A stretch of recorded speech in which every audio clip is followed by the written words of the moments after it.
BMS academy में आपका स्वागत है। नेक्स्ट सेक्शन जो हमारे पास अवेलेबल है वो है पॉइंटर। पॉइंटर सबसे इंपॉर्टेंट फीचर है सी लैंग्वेज के अंतर्गत और सबसे पावरफुल फीचर भी है सी लैंग्वेज के अंतर्गत।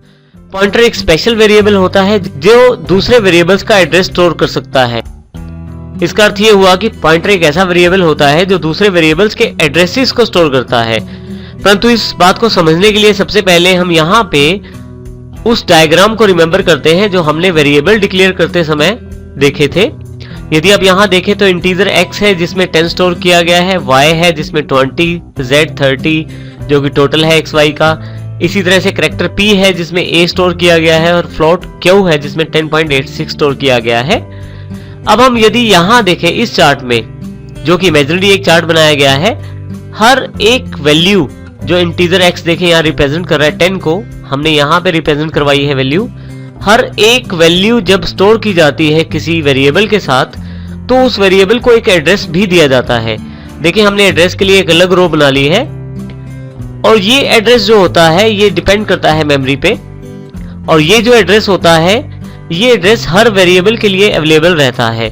अब यदि यहाँ देखें तो इंटीजर x हमारे पास 10 स्टोर है जिसमें, तो यहाँ पे 10 हमारे पास स्टोर है और यहाँ एड्रेस जो है 501, 502, 501 और 502 हमारे एड्रेस इमेजिनरी हैं, काल्पनिक है, ये केवल उदाहरण के लिए प्रयोग किए गए हैं।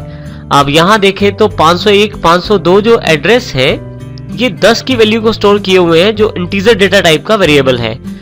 इसमें यह भी बात ध्यान रखने योग्य है कि यहाँ पे क्योंकि इंटीजर डेटा टाइप है जो 2 बाइट्स का स्पेस लेती है, तो इस करके हमारे पास यहाँ पे 2 बाइट्स, 501 जो एक बाइट है और 502 जो है वो दूसरा बाइट है, ये 2 बाइट्स का एड्रेस जो है हमारे इंटीजर वेरिएबल ने ऑक्यूपाई किया हुआ है मेमोरी में। इसी तरह से यदि आप इंटीजर y की तरफ देखें, ये भी इंटीजर वेरिएबल है, तो 503 और 504 एड्रेस में 20 स्टोर है, इसमें भी 2 बाइट की जगह ली गई है। इंटीजर z के लिए भी सेम है। जब हम करैक्टर पे आते हैं तो करैक्टर वेरिएबल जो है p, अब यदि यहाँ देखें तो a स्टोर किया गया है करैक्टर p में, इसका जो एड्रेस है 507 है। क्योंकि करैक्टर को केवल एक ही बाइट की आवश्यकता होती है तो इसको हमने एक ही बाइट असाइन किया है। और यहाँ पे फ्लोट q, अब फ्लोट जो वेरिएबल होता है, फ्लोट जो डेटा टाइप होती है उसे 4 बाइट्स की आवश्यकता रहती है, तो हमने यहाँ एग्जांपल में 508, 509, 510 और 511 4 बाइट्स को हमने फ्लोट के लिए रिजर्व किया है। तो इस प्रकार हमारे पास किसी भी वेरिएबल को एक्सेस करने के 2 तरीके हो जाते हैं। एक हमारा वेरिएबल का नाम जैसे कि x, और दूसरा हमारे पास एड्रेस। x से तो हम इस मेमोरी लोकेशन की वैल्यू डायरेक्ट एक्सेस कर सकते हैं जैसे हमने अभी अपने एग्जांपल्स में भी देखा है, परंतु आप वेरिएबल के एड्रेसेस से डायरेक्टली वैल्यू एक्सेस नहीं कर सकते, परंतु इसके लिए आप पॉइंटर का प्रयोग कर सकते हैं। अब पॉइंटर वो वेरिएबल हैं जो इन एड्रेसेस को स्टोर कर सकते हैं और इनके साथ कार्य कर सकते हैं। इसका अर्थ ये हुआ कि हम एक तो वैल्यू प्राप्त कर सकते हैं x से और दूसरी वैल्यू इसके एड्रेस को पॉइंटर के द्वारा प्राप्त करके प्रयोग कर सकते हैं।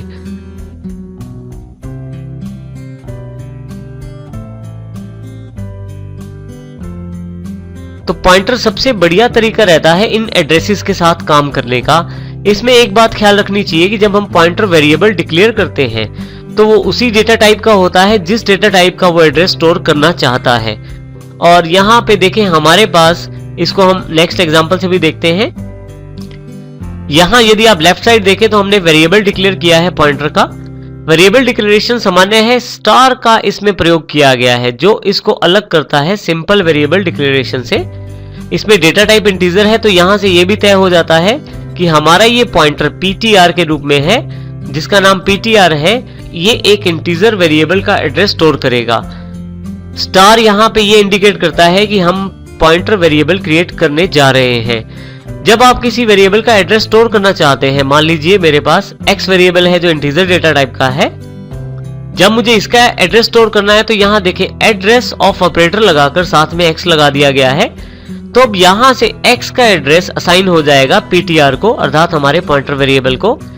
इस प्रकार पॉइंटर वेरिएबल में x का एड्रेस अवेलेबल रहेगा।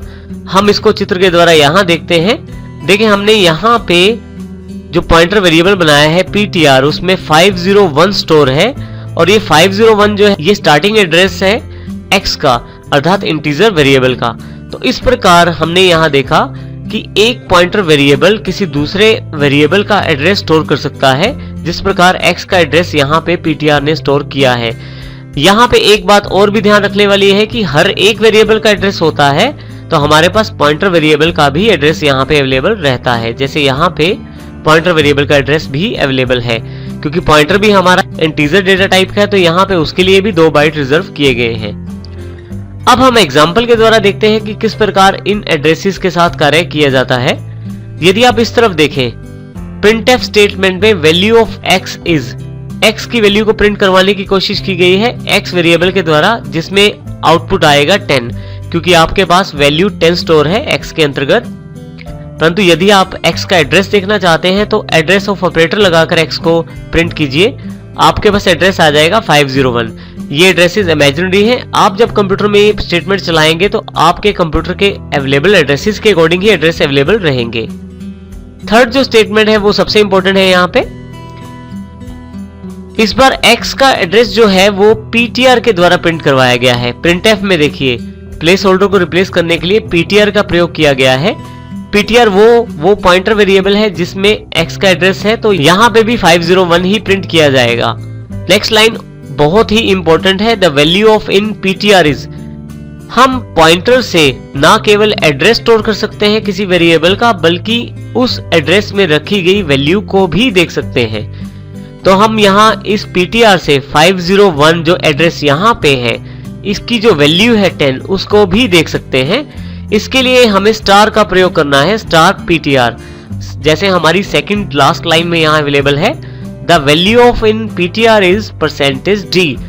तो यहाँ पे स्टार ptr को हमने प्रिंट करवाया है, जिससे हमारे पास 10 आउटपुट अवेलेबल हुई है। तो यदि आप पहली लाइन और इस सेकंड लास्ट लाइन की तुलना करें तो दोनों में आउटपुट सेम है। इसका अर्थ ये हुआ कि यदि आपको किसी भी वेरिएबल की वैल्यू देखनी है तो डायरेक्टली आप उस वेरिएबल के साथ देख सकते हैं, जैसे हम सामान्य प्रोग्रामिंग में प्रयोग कर रहे थे, या आप उस पॉइंटर वेरिएबल का प्रयोग भी कर सकते हैं उस वेरिएबल की वैल्यू देखने के लिए जिसका एड्रेस पॉइंटर के पास अवेलेबल है। इसमें एक और इंपॉर्टेंट बात यहाँ पे अवेलेबल है, यदि मैं यहाँ पे स्टार नहीं लगाता, यदि मैं स्टार का प्रयोग नहीं करता, तो पॉइंटर जो होता है वो अपने पास स्टोर्ड एड्रेस को दिखाता है, और यदि मैं स्टार का प्रयोग करता हूँ पॉइंटर वेरिएबल के साथ, तो ये स्टोर्ड किए गए एड्रेस की वैल्यू को दिखाता है। दोनों में यही अंतर है। यदि आप केवल ptr लगाएं, विदाउट स्टार लगाएं, तो आपके पास केवल एड्रेस आएगा, परंतु यदि आप स्टार लगाकर ptr लगाएं तो वहां पे एड्रेस की वैल्यू को दिखाया जाएगा। जो एड्रेस ptr के पास स्टोर है उसकी वैल्यू को दिखाया जाएगा। सबसे लास्ट लाइन देखें आप, यहाँ पे फिर से एड्रेस ऑपरेटर लगाकर हमने पॉइंटर का एड्रेस भी निकाल लिया है। तो इस प्रकार आप इनका प्रयोग कर सकते हैं